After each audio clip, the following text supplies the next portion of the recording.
लक्ष मराठी न्यूजच्या पाठपुराव्याला अखेर यश. खामगाव दहिटणे बंधाऱ्यातील जलपर्णी काढण्यास सुरुवात.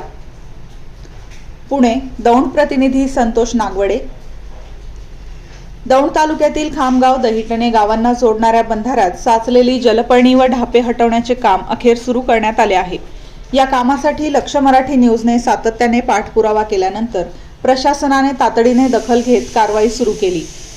गेल्या आठवड्यात मुळा-मुठा नदीला आलेल्या पुरामुळे मोठ्या प्रमाणात जलपर्णी बंधाऱ्यात अडकून वाहतुकीसह पाण्याच्या प्रवाहालाही अडथळा निर्माण झाला होता. या समस्येमुळे स्थानिक ग्रामस्थांमध्ये चिंतेचे वातावरण निर्माण झाले होते. या संदर्भात पाटबंधारे विभागाचे वरिष्ठ अधिकारी सचिन पवार आणि ओंकार हराळे यांच्याशी चर्चा करण्यात आली. त्यानंतर प्रशासनाने तातडीने दखल घेत बंधाऱ्यातील जलपर्णी व ढापे हटवण्याचे काम सुरू केले.